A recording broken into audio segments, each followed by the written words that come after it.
Good day, folks, and welcome back to the channel. And today we are going to have a look at my favorite Harley Davidson engine and a favorite for many others, and that is the Evolution engine, possibly the engine that was able to bring Harley back from the brink. But before we get into this engine, we have to look at where the Harley Davidson Motor Company was just before this. AMF, the American Machine and Foundry Company, took over the company in 1969.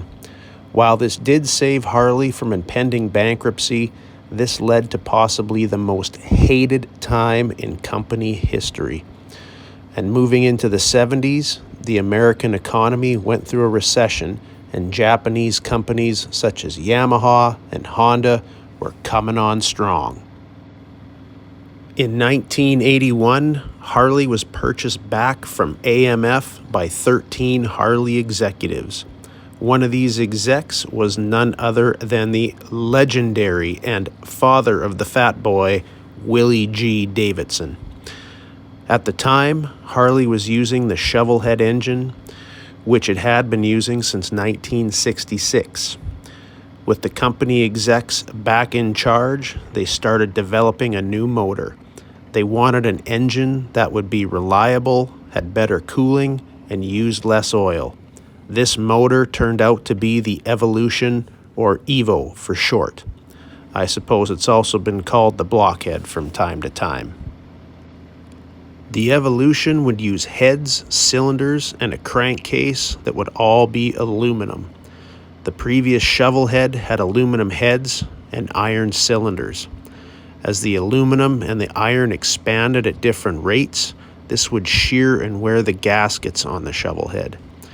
With the Evolution using the same material, aluminum, they could expand more uniform. This would improve engine sealing, reducing leaks. On previous models, the engine would use short head bolts.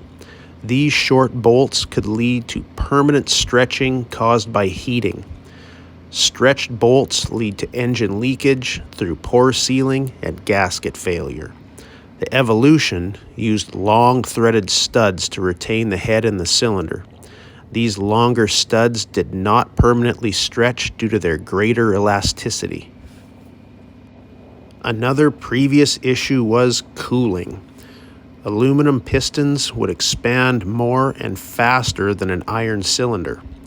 This meant you needed to give a fair amount of clearance between the two. With the new aluminum cylinders on the Evo, they could now have a tighter tolerance. As the aluminum cylinder and piston would expand at the same rate, when in contact, the cooling effect would prevent further expansion. Another way to reduce heat was by speeding up combustion. This would shorten the time that metal parts were exposed to heat during the combustion. The Evo's exhaust ports were also intentionally made as short as possible. This was because half of the heat picked up from the cylinder head came from the exhaust port. Another feature of this new engine was the Y intake. This manifold would slip into flexible rubber couplings on the cylinders. This was done to accept the motion of the V-twin cylinders. And for all you mechanics out there, the engine was set in the frame to allow for more in-frame maintenance. The rocker frame, spacer, and cap were made layered so they could be slid sideways and out from the frame. This could make it possible to remove the heads. This is because they were fastened to the through studs with bolts equal in length to the head's thickness. With the bolts removed, the heads could be slid sideways and removed from the engine. But the Evolution had to be reliable as well. The engine testing totaled 5,600 hours, road testing to 750,000 miles. With better cooling and better oil tightness, the Evo could be rode for days on end. So the Evo came out in 1984 as an air-cooled 45-degree V-twin. The Evos were 1340cc or roughly 80 cubic inch displacement in the big twins. These motors put out 55 horsepower and 65 foot-pounds of torque. Terrible numbers by today's standards, but not too bad for the early 80s. They were put in the Dyna, Softail, FXR, and Touring models. The big twin models used a single gear-driven 4-lobe cam design, which differs from the Sportster Evolutions. Now, the Sportster lost the iron head and got the Evolution upgrade in 1986. These smaller displacement engines, 883cc and 1200cc, had a different valve train design. Rather than having one cam like on the big twins, the Sportster Evos used one cam per valve. With 4 overhead valves, the Sportster Evos had 4 gear-driven single-lobe cams, and this configuration made the Sportster Evos friendly to more high-output cams.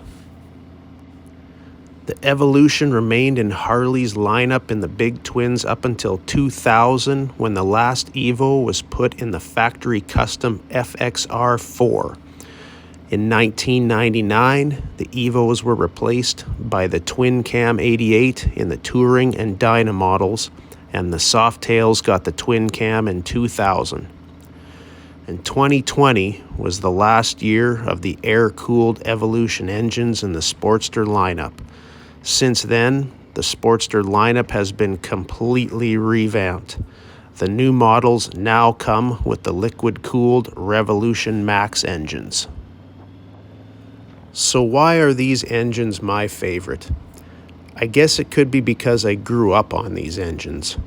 If you've watched this channel, you know that I became interested in bikes after watching Terminator 2. That fat boy in the movie was life-changing for me. And my first Harley was a 1993 Sportster with an 883 Evolution engine. I also had a 1995 Fat Boy for a time, and I wish I still had it. If I could find one around here and I had the money and room, I would love to get another. I really love those Evo Fat Boys. But I actually still do have an Evolution engine in my old 1988 Sportster Leaky Pete. And I also love the sound of a straight piped Evo engine, although a twin cam does make a great sound too. Now, the Twin Cam and Milwaukee 8 obviously have advancements and are far superior power-wise over the Evolution, but there's just something about the Evo that has character. The same as the shovel heads and pan heads before them, some folks live and die by these older engines even though they may leak more and be less reliable. There's just something about some of these old engines that make them great. But let me know in the comments what engines do it for you, and I hope you enjoyed this little look back at one of Harley's greatest engines, the Evolution. But you folks have a good rest of your week, and we will catch you in the next one.